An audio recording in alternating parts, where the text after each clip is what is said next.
Today, we're diving into Metal Gear Solid Delta Snake Eater with a full review roundup and our own hands-on impressions. Plus, Call of Duty Black Ops 7 is already making changes to the franchise, but are they for the better or the worse? And we're reacting to the brand new Silent Hill 3 movie trailer. Is it a creepy comeback or just a total snooze fest? Stick around to find out. Welcome, friends, to Good Playing With You, your weekly gaming news roundup. I'm Dan Whitehill, and as always, I'm joined by my trusty team of Matts, Matt Lord. Hey, how's it going? And Matthew Molding. Hey now. Before we hit the headlines, one quick note. We're 198 subs away from our goal of 1K, so if you could kindly hit that like and subscribe button, we'd really appreciate it. Now, with that out of the way, let's jump to the headlines of the week.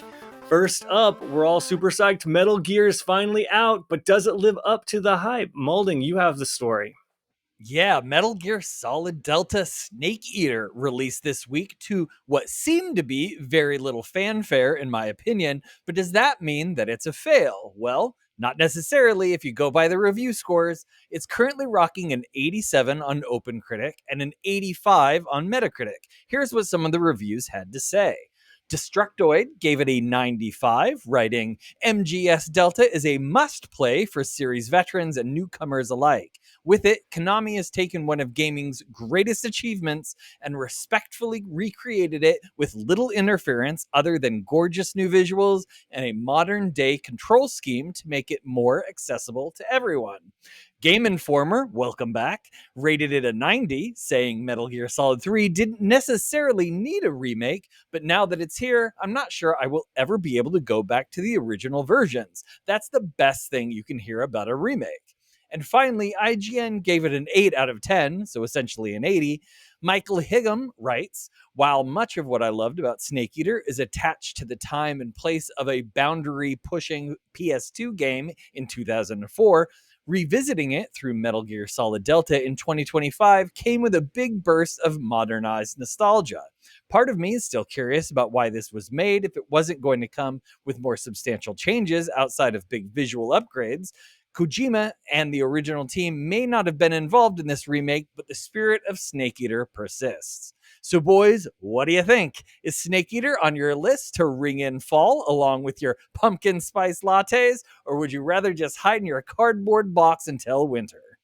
Oh yeah, this thing's been on the radar, no doubt. And I know I got to play a little bit, so I will save that, for a sec, because I'm chomping at the bit to talk about this thing. But I'm glad to see. I think these are fair reviews.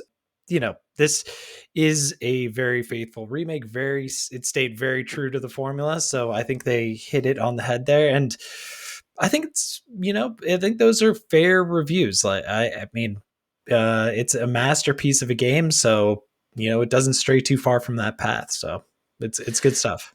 Okay, so then I have a question for you because I'm like a franchise newbie. I've dabbled in them, but I've never really sat down and played it. I, of course, respect the franchise and stuff, but is this a good place for someone like me to jump in? Oh, yeah, absolutely. This is like kind of the beginning of the certain story arc. They're kind of in a certain order, in a very Kojima, like Tarantino fashion, as you might say. So this is a great spot to start. I actually think this story is very comprehensive when you're in there, and it's just a great game. The original was great, and I think they've got something special here too. Nice. No, that sounds very promising, and I'm definitely curious on it. I'm a little bit on the fence, and so when we talk about your hands-on, I'll have more questions for you. But then, Malding, you made a statement that I was curious about where you're right. I feel like this did launch a little fanfare from what I've seen too. What's going on here? Yeah, I don't know. I remember seeing it in one of the directs and being really excited about it, but I haven't seen any advertising. Usually a new game, I because I don't pay for YouTube Premium, video games pop up on the commercials all the time, and I just haven't seen it. So I don't know if this is a back burner game for them or a priority. It's really kind of hard to tell. Yeah, it could be that they just are like, listen, we have the Metal Gear Solid name out there. We just have to do a little bit of promo, show it off at some showcases, and then it'll sell from there. And And I think they just knew that if they updated the game with just stunning graphics, that was really like all it was going to take for this game to just sell on its own. That's a great point because they could be like reserving all their marketing horsepower for Silent Hill F, which comes out next month. So you're right. Maybe they are taking a more quieter approach on this one and then putting all of their focus and all of their eggs on that basket, which we will be having a special episode for next month. Can't wait to tell you all about it as we get a little bit closer. So, because we're definitely looking forward to Silent Hill, but is this one suffering because of it? It's possible. They'll definitely we'll have to see the numbers once those release. Where does this in the timeline reside with Phantom Pain? Is Phantom Pain at the end? This is after Phantom. Oh no! Sorry, this is before Phantom Pain. Gotcha. Is like 80s. Phantom this is the most recent one. Yeah, gotcha. Yeah, this is 60s style. I got my hands on it, and I gotta say, they knocked it out of the park with the visuals. And I'm playing on my Linux PC, which isn't even a Windows operating, and it runs. People are saying they've had, performance issues. I really haven't seen that. Like, I haven't seen like humongous frame rate drops or anything like that. I'm just like, this game looks stunning. They've actually made Unreal 5 look good in this case, which is like kind of a rarity. So it looks great. I do really appreciate the control updates, especially with keyboard and mouse. I don't think that's been stressed enough at all. Like, this game plays really well on the keyboard. I'm almost thinking, instead of playing it on the controller, I might just do a whole keyboard and mouse run and see how that goes. That'd be a first for me. So it is a very exciting game. I mean, of course it has like all of the iconic moments, still has all the, all of the like Soviet era footage that you would expect in these games. That's just, it just is an iconic Kojima piece. And it's just I think it's great that it got new life. And to be honest, after playing as I have, I think this will be the standard of play. I don't think people will recommend going back to the volumes that were just released or go back and play it on the PS2. I think this will be the standard. If you're going to be playing Metal Gear Solid Snake Eater, this will be how you play the game and how it will be recommended. Yeah, that seems to be what the reviews said a lot. That's what they really stress, is that you can play this game a lot of places, but this is the definitive version of it. That's a great point.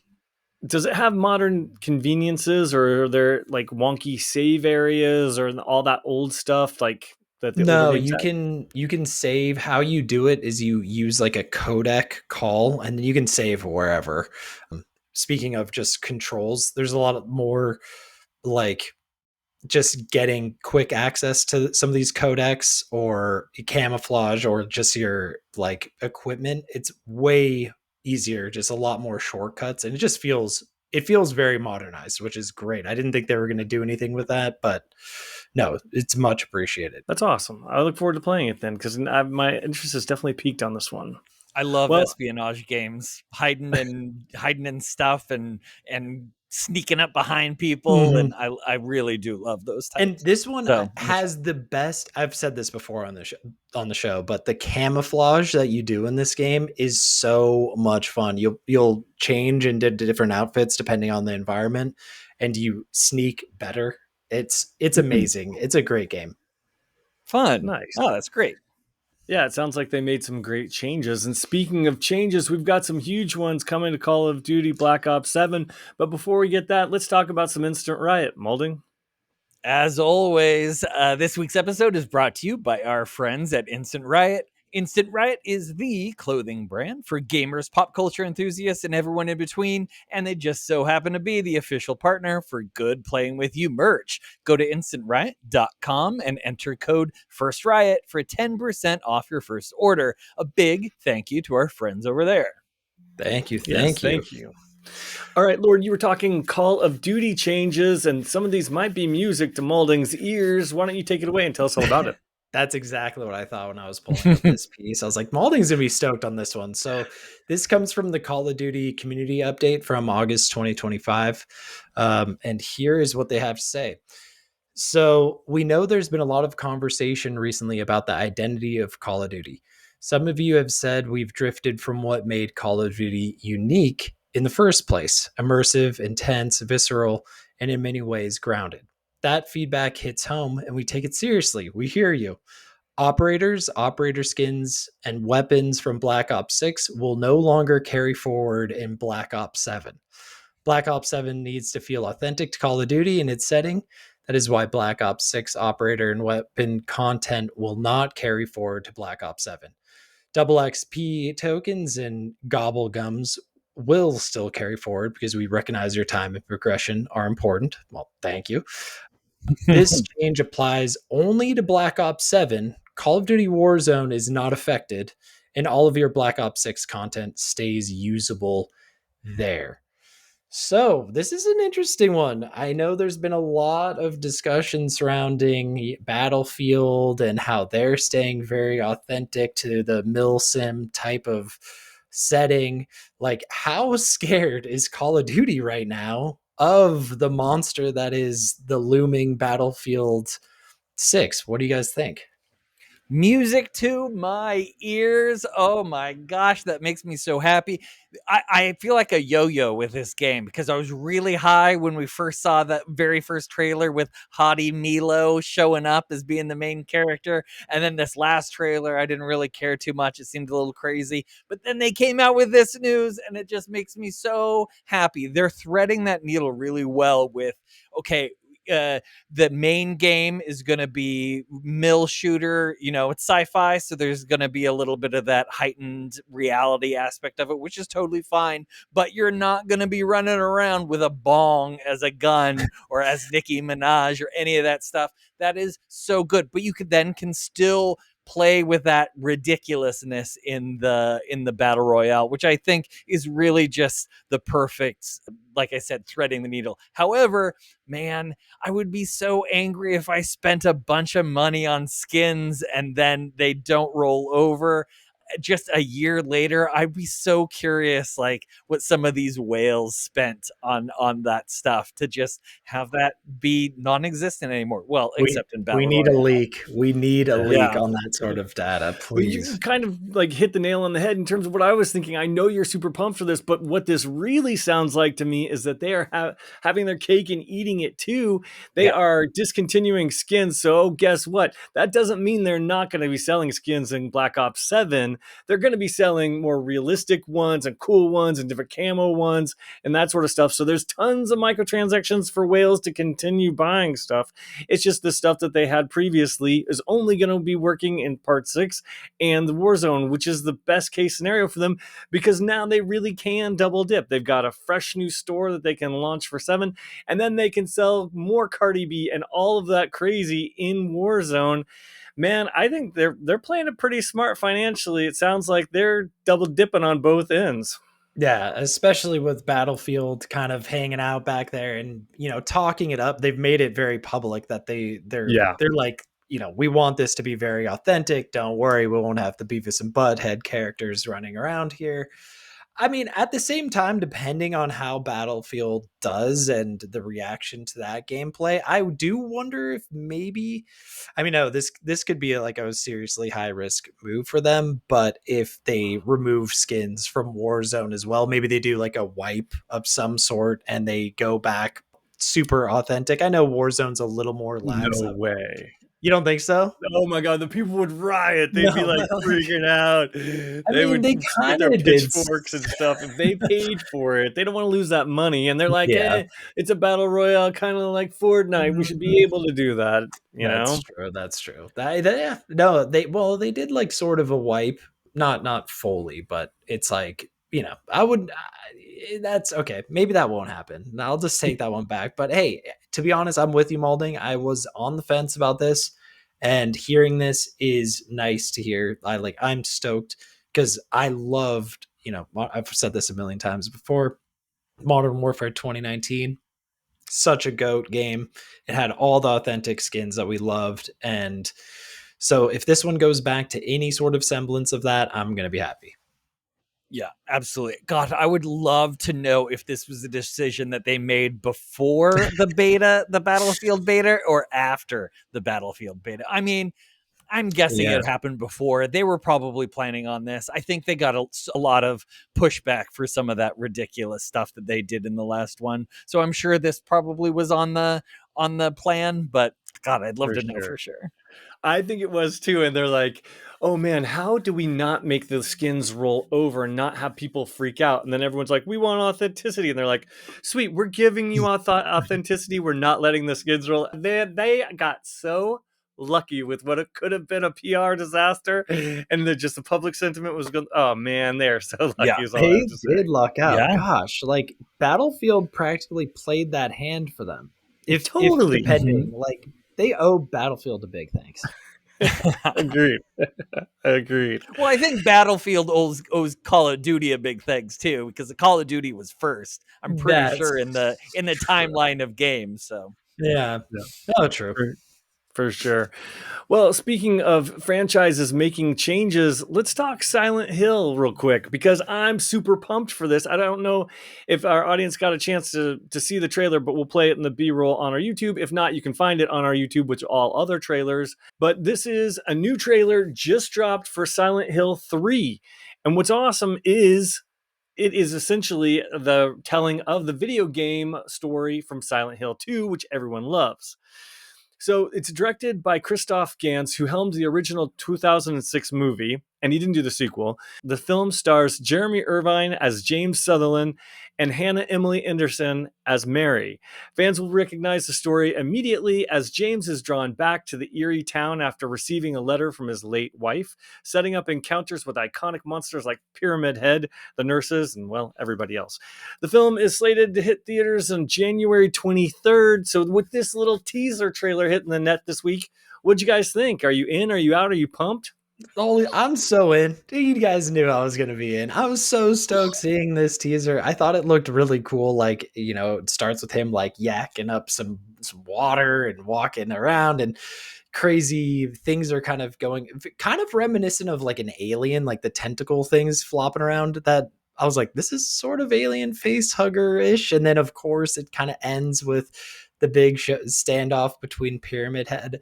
I just was stoked. And when you had said that this is the same director of the first one, I'm like, this is a slam dunk. That first movie to me is, I think, one of the best video game movie adaptations. Like, I love that movie. So if they're going even further into a Silent Hill 2 concept, count me 100% in.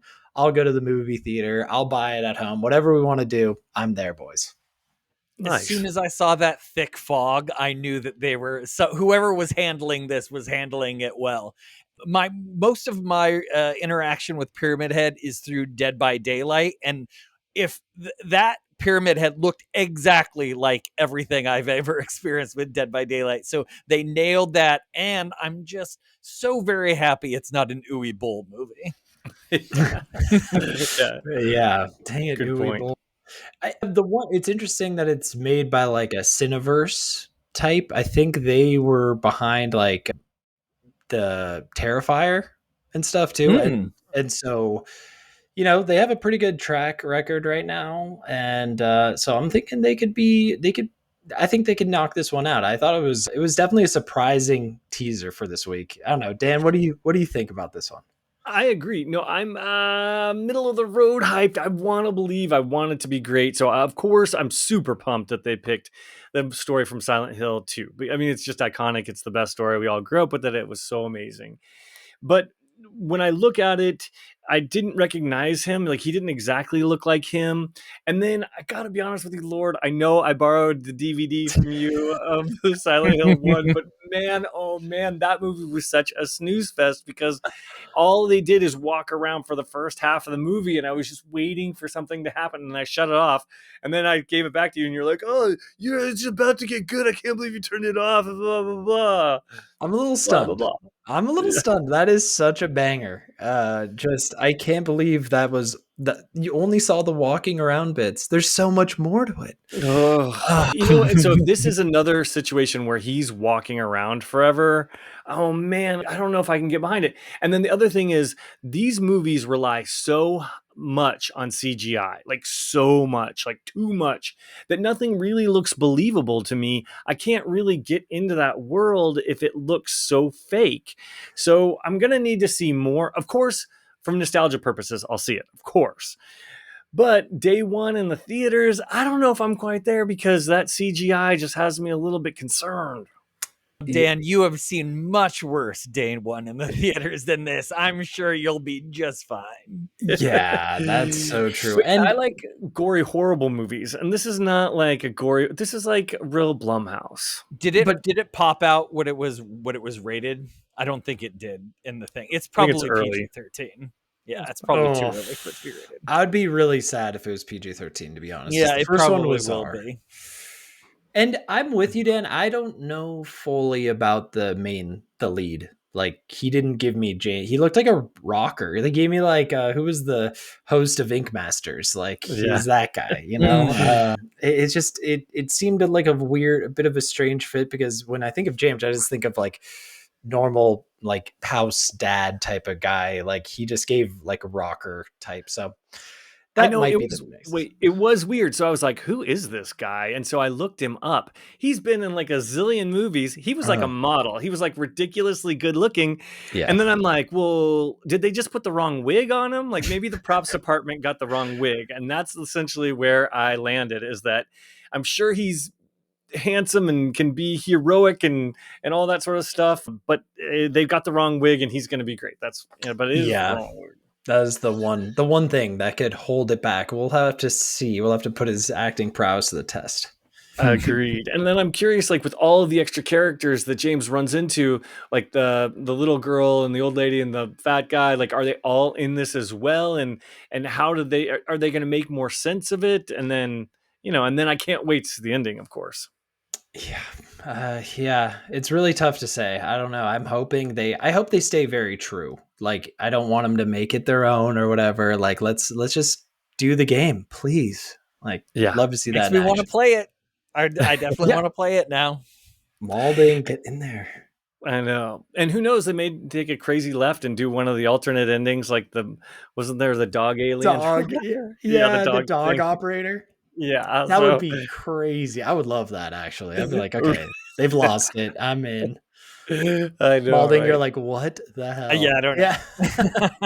It's so funny. Like, you're in he's like in an operator booth, like pulling levers in there, just doing. Oh my god! It's funny. It's a weird setup. It was just a silly bonus ending or whatever. Oh, Shiba Inu is the dog, by the way. Oh, wow. Yes, which is kind of makes it. We'll see. Yeah. Well, they definitely have the tone right, but it might be a little too PG-13 for me. But one game that certainly has the tone right, that definitely won't be PG-13 or rated teen, is the Hellraiser game. I can't wait for this. The news on it has been so good. And Lord, why don't you tell us more about it? Yes. So Hellraiser PS5 sexual horror is pushing its M rating to the max. So this is from Push Square's Sammy Barker. So within the opening 10 minutes of our Clive Barker's Hellraiser revival demo, we'd seen protagonists Aiden and Sunny effing while sticking pins in each other and seductively cutting each other with sharp objects. Like you do. Like you do out there in the wild. Hellraiser is a franchise known for being horny, and the game is not shying away from that. This is a deeply sexual game in a way that's unusual for the industry. One scene a little later on sees the main character nailed to a chair naked. As you can pan the camera down, you'll get a good glimpse at his respectively sized COCK. If he, I don't know how. Let's just say, I'm terrible at spelling. What is that? What was that? I don't know what that. Oh, is his peacock, if you know what I'm saying. So then we asked game designer Serjan Nedick how closely it's interacting with rating boards like ESRB and PEGI to ensure Hellraiser releases at all. He told us his team at Mad Head Games is pushing the very limits of what it can show, with every scene carefully choreographed to ensure it respects the source material without overstepping the line. So, like, are we surprised that they're taking it to this limit? And are these naughty details just making you more excited for the game? What do you guys think? If you want to do an authentic Hellraiser game, you have to have sex, because that movie series based on a Clive Barker book, and Clive Barker directed the first couple movies, but he's been involved in Hellraiser throughout this whole time. Like, it's a very sexual like IP, and I would be really disappointed if it wasn't kind of involved in the game. And I'm just so happy that we're getting an adult video game. Like, that is what makes me jazzed about most about it. Adult horror video game, that ring, and Hellraiser, which I love so much, that all makes me very excited. Not that excited. Not that excited, but excited. Not like inappropriate excited. Yeah, not inappropriately excited. No, I agree. And here's what's cool about this. Yes, it's graphic and gross and sex and all that sort of stuff and adult, which all stuff we love.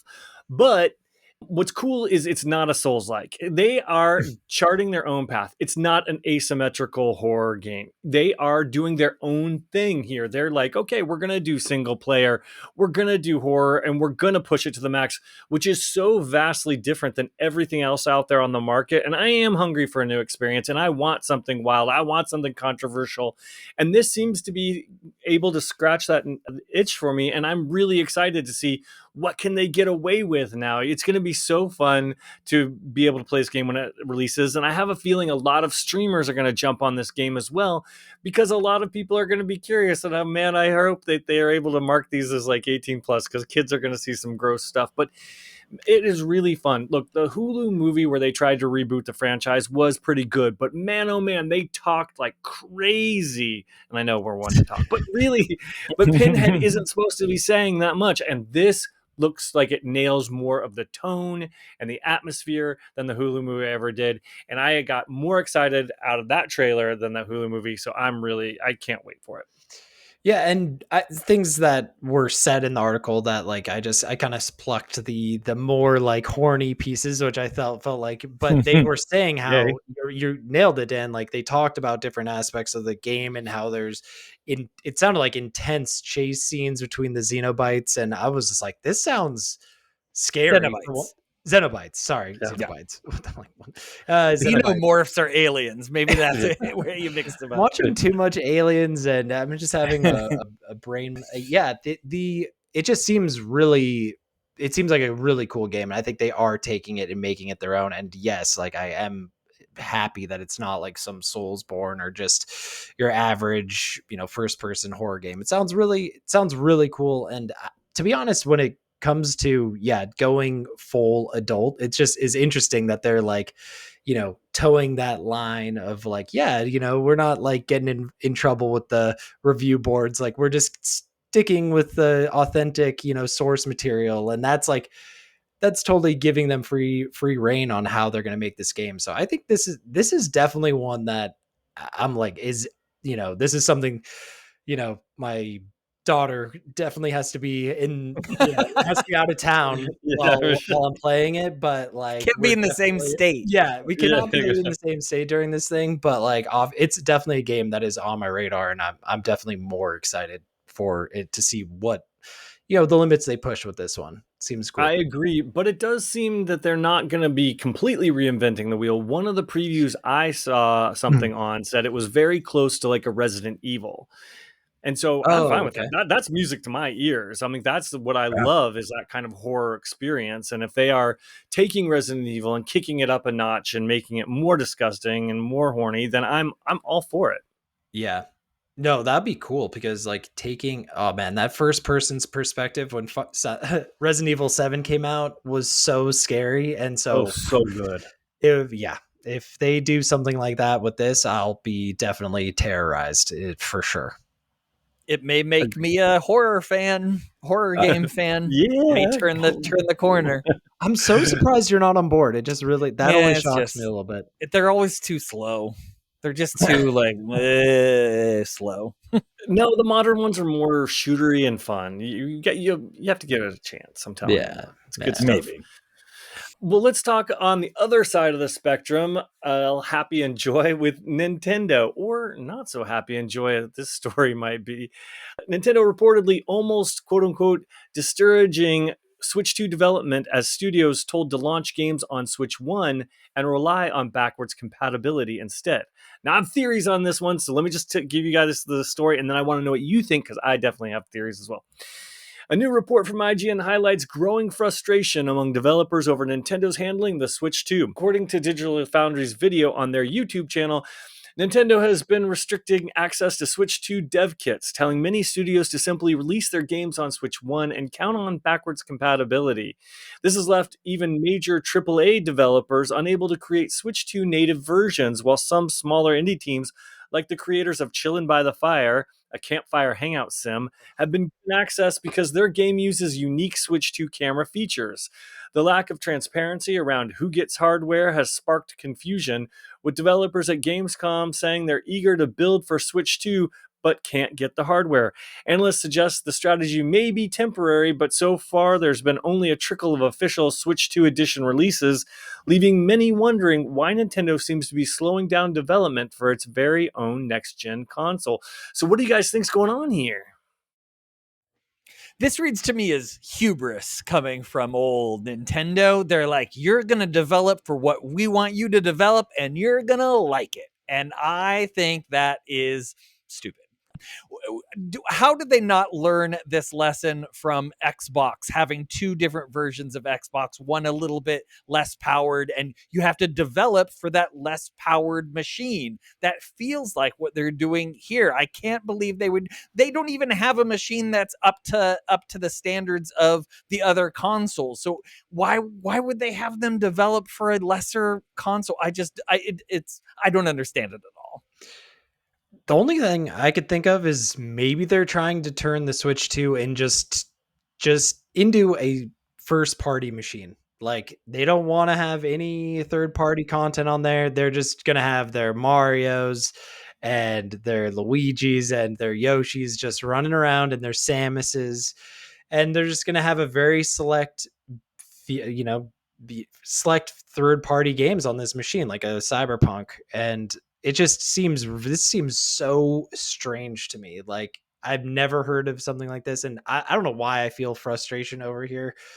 I'm not even developing for this system, but I'm just like, Or do I care about it? yeah, I'm just like, I would be literally seething if I was a developer and Nintendo wasn't cooperating with me for the system I'm trying to make my game for. This is just crazy behavior. I have no idea what they're trying to pull off, or I mean, to be honest, my theory is that the Switch 2 just doesn't have the horsepower or the legs to go all the way. And I think Nintendo is just doing a big old rug pull with this system. And so, yeah, I don't know. All right. Well, I kind of gotta point out that they also had another headline this week from Nintendo crowing that they are 75% above the console sold so far on Switch 2 in their first launch period compared to Switch 1. So this thing, even though there's no software for it, is clearly selling hand over fist. Now, I have a couple of theories about what's going on here. One, we know Nintendo has no quality control, and they are whores when it comes to video games. They want everything on their systems because they just want to sell you trash just to make money, because they know their games are the only good ones for the systems. There's all these random little indie craps that just come out and stuff, and very, very few of them are very good, but they don't care. They just want to make money. So this leads me to believe, okay, maybe one, there's a problem with these dev kits that they just didn't produce enough, or they can't produce them fast enough, or there's some sort of production problem that they are facing. And that's what's made them say, oh, you're going to use something, a special feature. Okay, you get a dev kit. And oh, you're not. So, or your game sounds like it might sell a lot. Let's target Switch 1 for you. So I think they're definitely picking and choosing, and what that criteria is, I mean, is obviously the system stuff, but there's got to be more behind the scenes too. And the other thing is, I think that they are concerned that Switch 1 is just going to drop off the map completely. People aren't going to see it like a Xbox S and X situation. People are just going to see it as the next gen, and they are not going to buy anything for Switch 1 anymore or create anything. And they've gotten used to that sort of like, console install base and all of that sort of income coming from all of this independent software, and they don't want it to stop. So they're like, well, if we just force developers to develop for both machines, we'll make more money. Now, of course, it's a shittier experience, but what do they care? They just want money. So that's my theory. That's such a good theory. I think you just nailed that, to be honest. Like, I think that is exactly what they're thinking. They don't want to lose out on that OG Switch money. They want that system to keep going. And I wonder what would happen if the Switch were to go away. I wonder what kind of impact that would have on Nintendo. I agree. And also, I have to say, I don't think software's selling on Switch 2. I have no fact basis behind that, other than it's my gut that these $80 and $70 games are not going to be selling the way that they were. They think, okay, maybe Switch 2 people aren't buying as much, so we need to focus on Switch 1 until we get more games out that people will buy on the Switch 2. I'm guessing there is a software issue sales-wise. I think the shocking news is that it's selling so well. Like we've been getting all those reports about how well it's doing. It really is shocking to me. I mean, I can't explain it. Yeah, I think you're right. I mean, you've said this before, Dan. I don't think we're going to have any longevity with the sales of this. I think they're going to sell a bunch maybe initially, and that's just been the hype, and it'll die down. Another thing that is shocking to me is I can't believe those Campfire game people got a dev kit and everyone else is thrown to the wolves. I'm like, are you serious? Like, all you have to do is have some crazy face cam in your game and you get a dev kit. No problem. Like, that is nuts. I agree. Where's the quality control on that one? Because that looked like, I don't mean to be rude, but it looked like a total turd, and we completely panned it. And everyone I know panned it when they saw it, and yet they're getting a dev kit over some of these other AAA developers. That's so weird. It's very odd behavior. Like, that doesn't make any sense. There's got to be some sort of strategy behind it that all leads back to money. That's the only thing I can think. Yeah, agreed. Speaking of crazy development stories, people are still working on Starfield, even after that lackluster reception. Molding, you had this surprising story for us. Yeah, this is thanks to Wesley Yinpool at IGN. Bethesda confirms Starfield space gameplay revamp. Starfield developer Bethesda has finally teased some of the upcoming changes coming to the game, confirming improvements to space gameplay, quote, to make the travels there more rewarding. In a new video discussing his career, veteran Bethesda developer Tim Lamb confirmed that the studio has been working on Starfield's space gameplay and that a new DLC story is still coming at some point. Quote, I think as it comes to Starfield, I'm really excited for players to see what the teams have been working on. I can't go into all the details just yet, but I will say part of the team has been focused on space gameplay to make the travels there more rewarding. We're also adding some new game systems and a few other smaller delights. Earlier this month, it was reported that Starfield's second expansion and much anticipated PlayStation 5 port would now arrive in 2026, following the poor reception to 2024 add-on Shattered Space. Bethesda boss Todd Howard had previously talked about the expansions arriving annually, but perhaps Bethesda sees this addition of some form of spaceflight as something to keep players occupied until then. So, boys, is a revamp of spaceflight enough for you to give Starfield another chance, or have you already ejected this game into the cosmos? I don't think space flight was like the issue with this game, right? Like, maybe once I thought so. I think the people one really complained about it. It was a big bone of contention for a lot. And all of the people. loading screen. Look, in No Man's Sky, when you can take off from a planet and go anywhere you want, and then suddenly in this game we have to go completely backwards and have like 6 loading screens to even get into outer space. It was a tough pill to swallow. Wait, is that what they're okay? Did I just blink that they're not fixing that?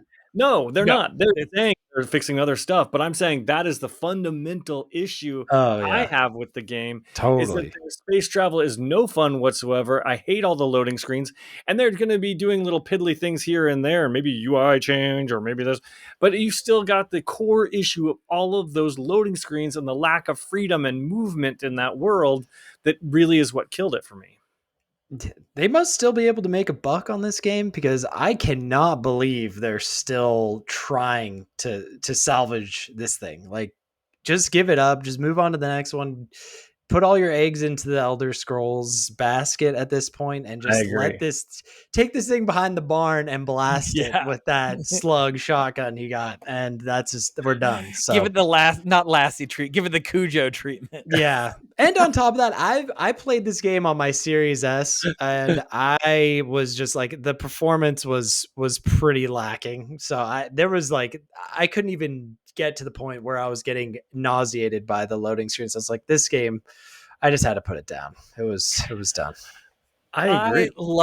I love Bethesda so much, and I'm trying my hardest to love Starfield. I've picked it up quite a few times. I've done it. I've rebooted, done the new game plus, I think 6 or 7 times at this point, trying to go through all the stories.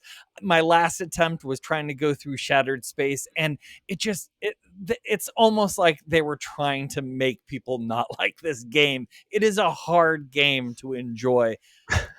I really want to, but I don't think I have any interest in picking up another DLC. So I'm so curious what they're thinking when they so easily drop these really impressive possible games that that they cancel, but they're still throwing money at this one. Makes me really confused. And maybe there's some internal reporting that they have that PlayStation players are really chomping at the bit to try to get their hands on this, but I don't know that that's the case. So I agree. Cujo it. Get it out of here. No, I mean, I think Malding, I think you probably nailed it. Is they're probably putting a little extra polish on it just to try and get it over to the PlayStation fans, if there are any waiting for this game. And who knows, maybe they'll be able to fix the loading bits by then. I think I'm surprised too, especially after the lackluster reception. They had to hear all of the feedback, and they keep putting good money over bad into this thing, and it's wild. And I kind of got to wonder what's going on at Microsoft in general. They seem to be okay. They can clearly kill a game because Redfall, they're like, okay, they gave that one the Cujo treatment. Yeah. But this one, it's like, man, I don't think there's any salvaging this. So you can put all the lipstick on that pig you want, but it is not going to improve the situation here. And then they seem to continue to put their money in situations I don't understand. So it frustrates me as a fan.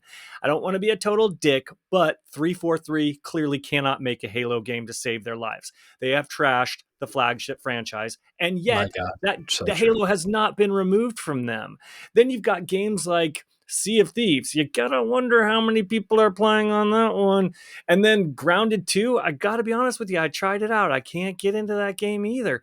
And they've got some real stinkers on their hands here. I don't want to go through the laundry list, but I could. And I think that they have a lot of crap, just a lot of shit. And I don't understand where they're putting their money and why. And I think they really need to shape up and figure it out, because if they want to be a software only business, they have to fucking start making really good games.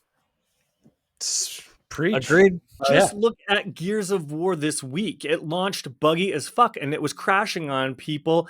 And the coalition, they haven't been as bad as 343, which is just criminal. But the coalition releases a flagship franchise that has this sorts of performance issues. What the hell is going on here? I do want to be an equal opportunity asshole here, though, because at least Microsoft is making games where Sony is still sitting on their thumbs. I don't like, what the hell is going on in the games world right now. It feels like they're giving up. It really does feel like they're giving up. And that's back to what we're talking about, Metal Gear Solid Delta. The Gears of War remaster, another game came out. I have it downloaded now, ready to play. Not a peep about that. Haven't seen a commercial, haven't seen any ads, other than not the a bugs. billboard.